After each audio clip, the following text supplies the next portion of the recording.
안녕하세요, 여러분. 오늘은 정말 특별하고 감동적인 이야기를 가지고 왔습니다. 지구 반대편 우크라이나에서 한국까지 언어도 문화도 전혀 다른 낯선 땅에 뿌리를 내리고 제2의 인생을 살아가고 있는 한 여성의 이야기를 들려드리려고 해요. 그녀의 이름은 엘레나. 올해 37세인 그녀는 3년 전 한국에 첫 발을 디뎠습니다. 처음에는 단순히 새로운 시작을 꿈꾸며 왔지만 지금은 한국을 자신의 진짜 고향이라고 말하는 엘레나의 이야기. 여러분의 마음을 따뜻하게 만들어줄 거예요. 구독과 좋아요는 영상 제작에 큰 힘이 됩니다. 2022년 봄, 엘레나의 인생은 완전히 바뀌었습니다. 우크라이나에서 수학교사로 평범하고 안정된 삶을 살고 있던 그녀에게 예상치 못한 시련이 찾아왔습니다. 그날을 잊을 수가 없어요. 새벽에 폭음이 들리기 시작했고, TV에서는 계속 긴급 뉴스가 나오고, 모든 것이 한순간에 무너져 내렸어요. 전쟁이 시작되었습니다. 12년간 아이들을 가르치며 쌓아온 평범한 일상, 친구들과의 추억이 담긴 집, 모든 것을 뒤로하고 떠나야 하는 상황이 된 것이죠. 가방 하나에 정말 꼭 필요한 것들만 챙겼어요. 가족 사진, 교사 자격증, 그리고 어릴 때부터 모아온 한국 드라마 DVD들. 지금 생각해보면 그때 한국 드라마를 챙긴 게 운명이었나 봐요. 엘레나는 어릴 때부터 한국 문화에 관심이 많았습니다. 드라마를 보면서 한국어를 조금씩 배우기도 했죠. 하지만 설마 자신이 직접 한국에 와서 살게 될 줄은 몰랐습니다. 처음에는 폴란드로 피난을 갔어요. 하지만 거기서도 언제까지 있을 수 있을지 확신이 서지 않았어요. 그때 한국의 우크라이나 난민 지원 정책을 알게 됐고 용기를 내어 한국행을 결정했습니다. 2022년 7월 인천공항에 첫 발을 디딘 엘레나. 하지만 현실은 생각보다 훨씬 어려웠습니다. 공항에서부터 혼란이었어요. 한국어로 된 안내판들이 암호처럼 보였고 사람들이 너무 빨리 말해서 알아들을 수가 없었어요. 내가 정말 여기서 살 수 있을까라는 생각만 들었죠. 정부의 임시 거주 지원을 받아 서울 외곽의 작은 원룸에 정착했지만 진짜 어려움은 그때부터 시작이었습니다. 첫 일주일은 거의 방에서만 있었어요. 밖에 나가는 것 자체가 무서웠거든요. 마트에서 장을 보려고 해도 뭐가 뭔지 모르겠고 계산대에서 점원이 말을 걸면 그냥 네 하면서 고개만 끄덕였어요. 언어의 벽은 상상보다 높았습니다. 드라마로 배운 한국어는 실생활에서는 거의 쓸모가 없었죠. 드라마에서는 사랑해요, 고마워요 이런 말만 나오잖아요. 하지만 실제로는 현금 영수증 드릴까요? 포인트 적립하시겠어요? 이런 말들을 알아야 하는데 처음 몇 달은 정말 답답했어요. 가장 힘들었던 건 외로움이었습니다. 우크라이나에 있는 가족들은 전쟁 때문에 연락하기도 어려웠고 한국에서는 아는 사람이 아무도 없었어요. 밤마다 울면서 차라리 폴란드에 있을 걸 하고 후회했죠. 엘레나의 인생을 바꾼 첫 번째 기적은 한 달 후에 찾아왔습니다. 마트에서 계산을 하는데 카드가 안 되는 거예요. 당황해서 어쩔 줄 모르고 있는데 뒤에 계시던 할머니가 제 어깨를 토닥여 주시면서 괜찮다, 천천히 해라고 말씀해 주시더라고요. 그 할머니는 엘레나가 외국인이라는 걸 알고도 기다려 주었습니다. 그리고 현금을 꺼내서 대신 계산해 주기까지 했죠. 정말 울컥했어요. 그동안 사람들의 시선이 무섭다고만 생각했는데 진짜로 도움을 주려는 사람도 있다는 걸 알게 됐거든요. 그날 할머니 덕분에 한국에 대한 생각이 바뀌기 시작했어요. 그 일을 계기로 엘레나는 본격적으로 한국어 공부를 시작했습니다. 근처 다문화 센터에서 무료 한국어 강의가 있다는 걸 알게 됐어요. 처음에는 무섭기도 했지만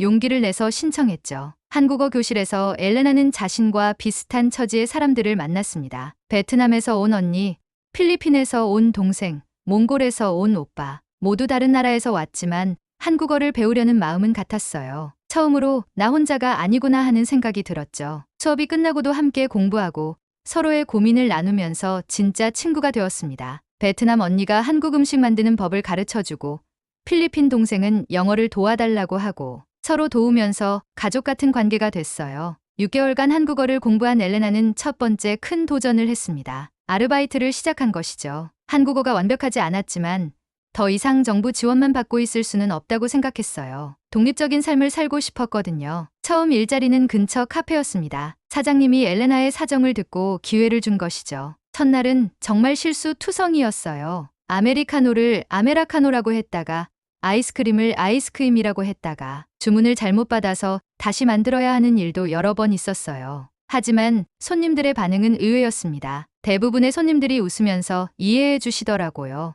열심히 하는구나, 한국어 잘한다 이렇게 격려해 주시고 한 할아버지는 우리나라에 와줘서 고맙다고까지 말씀하시는 거예요. 특히 기억에 남는 손님이 있었습니다. 중학생 정도 되는 아이가 매일 오는데 처음에는 수줍어하면서 주문했어요. 그런데 어느 날 영어로 땡큐라고 하더라고요. 제가 깜짝 놀라서 한국어로 해도 돼요라고 했더니 누나가 열심히 한국어 배우는데 저도 영어 열심히 배울게요라고 하는 거예요. 그 순간 엘레나는 깨달았습니다. 자신이 한국 사회의 일부가 되어가고 있다는 것을. 제가 단순히 도움을 받는 입장이 아니라 저도 누군가에게 영향을 주고 있다는 걸 알게 됐어요. 그 아이가 영어를 더 열심히 공부하겠다고 했을 때 정말 뿌듯했어요. 카페에서 1년 정도 일하면서 엘레나는 새로운 가능성을 발견했습니다. 손님들 중에 아이를 데리고 오시는 분들이 많았는데 아이들이 수학 숙제로 고민하는 걸 자주 봤어요. 그때 내가 도움을 줄 수 있지 않을까 하는 생각이 들었죠. 우크라이나에서 12년간 수학을 가르쳤던 경험이 있던 엘레나는 용기를 내어 사장님께 제안했습니다. 카페 2층 공간을 이용해서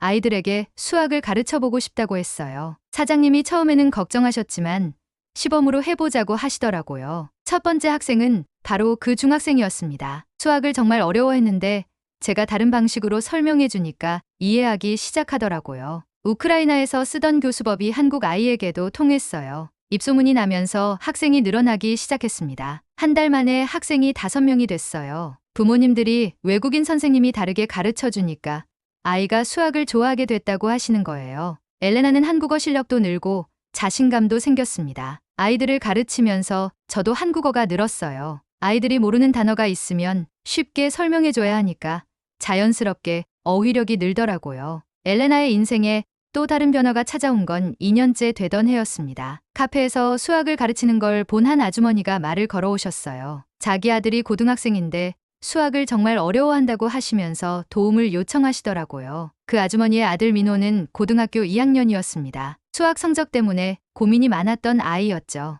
민호를 처음 봤을 때 수학에 대한 자신감이 완전히 없어져 있더라고요. 어차피 못할 거야 하는 표정이었어요. 우크라이나에서도 그런 학생들을 많이 봤거든요. 엘레나는 민호에게 특별한 관심을 기울였습니다. 무작정 문제만 풀게 하는 게 아니라 수학의 기본 개념부터 천천히 설명해줬어요. 그리고 민호의 관심사인 게임과 연결해서 설명하기도 했고요. 3개월 후 놀라운 변화가 일어났습니다. 민호가 중간고사에서 수학 점수가 30점이나 올랐어요. 더 중요한 건 아이가 수학에 자신감을 찾았다는 거였죠. 선생님 덕분에 수학이 재미있어졌어요 라고 했을 때 정말 뿌듯했어요. 민호의 어머니는 엘레나에게 감사 인사를 전하며 특별한 제안을 했습니다. 아주머니가 저를 딸처럼 생각하신다고 하시면서 추석 때 집에 놀러 오라고 하시더라고요. 처음에는 괜찮다고 했는데 가족이 된 건데 뭐가 어색하냐고 하시는 거예요. 추석 때 민호네 집을 방문한 엘레나는 한국의 따뜻한 가족 문화를 직접 체험했습니다. 할머니, 할아버지부터 시작해서 온 가족이 저를 환영해 주시더라고요. 처음에는 어색했지만 할머니가 제 손을 꼭 잡고 멀리서 왔는데 고생 많았다고 하시는 거예요. 그 순간 눈물이 났어요. 엘레나는 한국의 전통 음식을 직접 만들어 보고 전통 놀이도 함께 했습니다. 송편 만드는 걸 도와드렸는데 모양이 엉망이었어요. 그런데 할머니가 잘했다, 잘했다 하시면서 웃으시더라고요. 그때 정말 한국 할머니의 손녀가 된 기분이었어요. 민호의 아버지는 엘레나의 과거 이야기를 들은 후 깊이 공감했습니다. 아버지가 우리나라에 와서 이렇게 열심히 사는 모습이 정말 대단하다고 하시면서 이제 우리 딸이니까 힘든 일 있으면 언제든 말하라고 하시는 거예요. 정말 진짜 아버지 같았어요. 그날 이후 엘레나는 민호네 가족과 정기적으로 만나게 되었습니다. 한 달에 한 번씩은 꼭 집에 놀러 가요. 명절 때는 당연히 함께 보내고 제 생일이나 특별한 날에도 챙겨주세요. 정말 가족이 된 거죠. 가족 같은 사람들을 만나면서 엘레나는 더 큰 꿈을 키우기 시작했습니다. 한국어 능력 시험 4급을 취득한 후에 정식 교사 자격을 준비해보고 싶다는 생각이 들었어요. 한국에서 정말 수학 선생님이 되고 싶었거든요. 하지만 외국인이 한국에서 정교사가 되는 건 쉽지 않은 일이었습니다. 자격증을 인정받으려면 여러 가지 절차를 거쳐야 했어요. 서류도 복잡하고 시험도 봐야 하고 처음에는 너무 막막했죠. 그때 민호네 가족이 큰 도움을 주었습니다. 민호 아버지가 교육청에 아는 분이 계셔서 상담을 받을 수 있게 해주셨어요. 그리고 필요한 서류들도 함께 준비해 주시고 정말 친아버지처럼 도와주셨어요. 1년간의 준비 끝에 엘레나는 한국에서 수학 교사 자격을 얻을 수 있었습니다. 합격 통지서를 받았을 때 제일 먼저 민호네 가족에게 전화했어요. 모두 자기 일처럼 기뻐해 주시더라고요. 할머니는 우리 딸이 선생님이 됐다고 하시면서 눈물을 흘리셨어요. 현재 엘레나는 서울의 한 중학교에서 정식 수학 교사로 일하고 있습니다. 첫 출근 날 교무실에 들어가면서 정말 감격스러웠어요. 3년 전만 해도 한국어 한마디 제대로 못했던 제가 한국에서 선생님이 되다니. 학생들의 반응도 긍정적이었습니다. 처음에는 외국인 선생님이다 하면서 신기해했지만 금세 적응했어요. 오히려 다른 나라에서 온 선생님이라서 더 관심을 가지고 수업을 듣는 것 같아요. 엘레나는 자신만의 교수법으로 학생들에게 수학의 재미를 알려주고 있습니다. 우크라이나에서 배운 교수법과 한국에서 배운 방법을 섞어서 새로운 방식을 만들었어요. 학생들이 수학이 이렇게 쉬웠나 하면서 놀라는 모습을 볼 때가 가장 뿌듯해요. 특히 기억에 남는 학생이 있었습니다. 한 학생이 처음에는 수학을 정말 싫어했는데 제가 가르친 후에 수학에 흥미를 갖게 됐어요. 그 학생이 선생님 덕분에 수학자가 되고 싶어졌다고 했을 때 정말 눈물이 날 뻔했어요. 한국에서 안정된 생활을 하게 된 엘레나는 우크라이나에 있는 가족들과도 다시 연락을 할 수 있게 되었습니다. 전쟁이 어느 정도 안정되면서 가족들과 연락이 가능해졌어요. 처음 화상통화로 한국어로 인사했을 때 가족들이 깜짝 놀라더라고요. 엘레나는 한국에서 번 돈으로 우크라이나에 있는 가족들을 도울 수 있게 되었습니다. 매달 조금씩이지만 가족들에게 송금을 해요. 그리고 한국에서 구할 수 있는 생활용품들도 보내주고 있어요. 예전에는 도움만 받던 제가 이제는 도움을 줄 수 있게 된 거죠. 가족들은 엘레나의 변화에 놀라워했습니다. 어머니가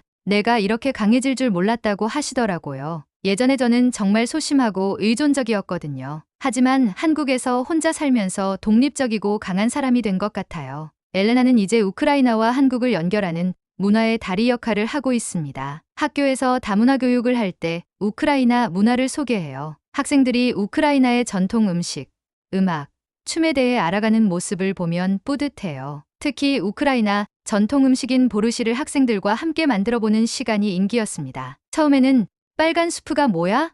하던 학생들이 직접 만들어보고 맛보더니 맛있다고 하더라고요. 그리고 우크라이나에 대해 더 궁금해하기 시작했어요. 엘레나는 또한 한국에 온 다른 우크라이나 사람들을 도와주는 일도 하고 있습니다. 저처럼 한국에 온 우크라이나 사람들이 적응할 수 있도록 도와주고 있어요. 제가 겪었던 어려움들을 알고 있으니까 더 쉽게 도와줄 수 있거든요. 엘레나의 인생에 또 다른 변화가 찾아온 것은 작년 봄이었습니다. 학교에서 만난 동료 선생님과 연인 관계가 됐어요. 처음에는 외국인인 제가 괜찮을까 걱정했는데 그분이 국적이 중요한 게 아니라 사람이 중요하다고 하시더라고요. 그 선생님은 엘레나의 과거와 현재를 모두 이해하고 받아들여 주었습니다. 제가 겪었던 어려움들을 진심으로 이해해 주시고 제가 한국에서 이룬 것들을 자랑스러워해 주세요. 그리고 무엇보다 제가 우크라이나 사람이라는 것을 자연스럽게 받아들여 주시거든요. 두 사람은 내년에 결혼할 예정입니다. 결혼식에는 한국에 있는 제2의 가족들과 우크라이나에서 올 수 있는 가족들이 함께 할 거예요. 두 나라의 전통을 모두 담은 결혼식을 하고 싶어요. 엘레나는 이제 한국에서의 미래를 구체적으로 그려가고 있습니다. 아이를 낳으면 우크라이나어와 한국어를 모두 가르치고 싶어요. 두 나라의 문화를 모두 아는 아이로 키우고 싶거든요. 교육자로서의 꿈도 더 커졌습니다. 언젠가는 제가 겪었던 경험을 바탕으로 다문화 교육 전문가가 되고 싶어요. 외국에서 온 사람들이 한국에 더 쉽게 적응할 수 있도록 돕는 일을 하고 싶거든요. 엘레나는 또한 우크라이나 재건에도 기여하고 싶다고 합니다. 전쟁이 끝나면 한국에서 배운 교육 방법을 우크라이나에 전파하고 싶어요. 두 나라 사이의 교육 교류를 만들어가는 일을 하고 싶거든요. 3년이 지난 지금 엘레나는 자신을 한국인이라고 말합니다. 국적은 아직 우크라이나이지만 마음으로는 한국인이에요. 한국의 정을 알게 됐고 한국식 사고방식도 익혔고 이제는 김치 없으면 밥이 안 넘어가요. 한국어 실력도 네이티브 수준이 되었습니다. 학생들이 제가 외국인인 걸 깜빡할 때가 있어요. 사투리도 조금씩 배우고 있고 한국 사람들 특유의 정서도 이해하게 됐거든요. 특히 한국의 빨리빨리 문화와 눈치 문화도 자연스럽게 익혔다고 합니다. 처음에는 한국 사람들이 왜 이렇게 빨리 움직이는지 이해가 안 됐는데 이제는 저도 빨리빨리 하게 돼요. 그리고 눈치도 이제는 분위기만 봐도 알 수 있어요. 엘레나는 한국에 오는 다른 외국인들에게 용기의 메시지를 전하고 싶다고 합니다. 처음에는 모든 게 어렵고 무서워요. 언어도 안 통하고 문화도 달라서 포기하고 싶은 순간이 정말 많아요. 하지만 포기하지 마세요. 시간이 지나면 반드시 익숙해져요. 특히 언어에 대한 두려움을 없애는 것이 중요하다고 강조합니다. 완벽하지 않아도 괜찮아요. 한국 사람들은 외국인이 한국어를 배우려고 노력하는 것 자체를 고마워해요. 실수해도 웃으면서 고쳐주니까 부끄러워하지 마세요. 그리고 열린 마음의 중요성을 말합니다. 한국 문화를 받아들이려고 노력하면서도 자신의 문화를 잃지 마세요. 두 문화가 만나면 더 풍부한 삶을 살 수 있어요. 엘레나는 한국에서의 삶이 작은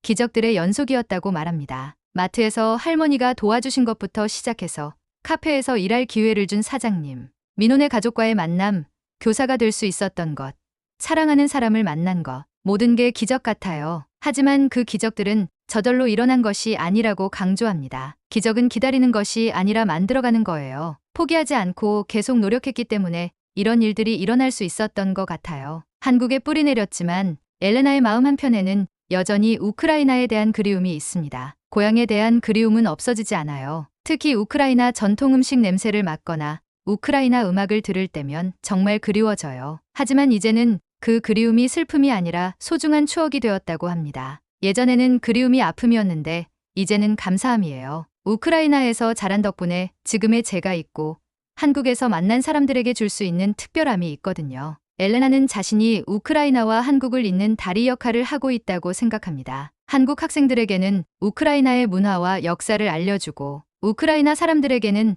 한국의 따뜻함과 발전된 교육 시스템을 소개해요. 최근에는 한국과 우크라이나 학생들 간의 펜팔 프로그램도 시작했습니다. 한국 중학생들과 우크라이나 중학생들이 편지를 주고받는 프로그램을 만들었어요. 서로의 문화를 배우고 우정을 쌓는 모습을 보면 정말 뿌듯해요. 3년이 지난 지금 엘레나는 한국에 완전히 정착했습니다. 이제는 한국이 제 집이에요. 길을 걸으면서도 내가 여기 사는구나 하는 실감이 나고 한국의 사계절, 한국의 소소한 일상들이 모두 소중해요. 특히 한국의 사계절을 사랑하게 되었다고 합니다. 봄에는 벚꽃을 보고 여름에는 한강에서 치킨을 먹고 가을에는 단풍을 보고 겨울에는 눈 오는 날 붕어빵을 먹는 이런 소소한 행복들이 제 삶을 풍요롭게 만들어줘요. 엘레나는 한국에서의 미래에 대해 확신을 가지고 있습니다. 앞으로도 계속 한국에서 살 거예요. 여기서 가정을 꾸리고 아이들을 키우고 늙어갈 거예요. 한국이 제 인생의 무대가 된 거죠. 교육자로서의 꿈도 더욱 구체화되었습니다. 다문화 가정 아이들을 위한 특별한 교육 프로그램을 만들고 싶어요. 저처럼 두 문화 사이에서 살아가는 아이들이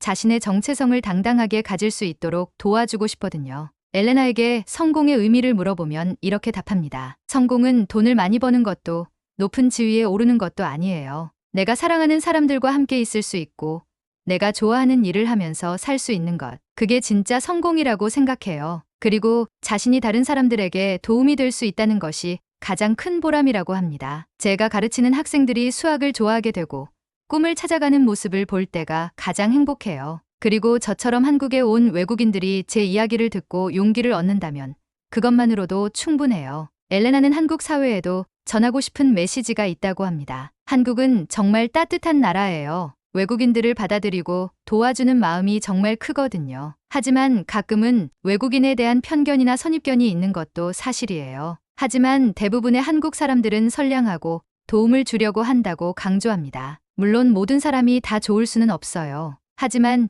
제가 만난 대부분의 한국 사람들은 진심으로 저를 도와주려고 했어요. 그 마음들이 모여서 지금의 제가 있는 거죠. 한국에서의 삶은 엘레나의 가치관도 바꿔놓았습니다. 우크라이나에 있을 때는 안정적인 삶만 추구했어요. 변화를 두려워했고 새로운 도전보다는 익숙한 것을 선호했죠. 하지만 지금은 다릅니다. 이제는 변화를 두려워하지 않아요. 오히려 새로운 도전이 더 많은 기회를 가져다 준다는 걸 깨달았거든요. 한국에 온 것 자체가 가장 큰 도전이었는데 그 덕분에 지금의 행복을 찾을 수 있었어요. 또한 관계의 소중함을 더욱 깊이 깨달았다고 합니다. 혼자서는 할 수 없는 일들이 정말 많아요. 사람과 사람 사이의 연결, 그 속에서 나누는 사랑과 도움. 그게 인생에서 가장 중요한 거라는 걸 한국에서 배웠어요. 오늘의 이야기는 여기서 마무리하겠습니다. 감동적인 이야기를 끝까지 들어주셔서 감사합니다. 다음에도 더 좋은 이야기로 찾아뵙겠습니다.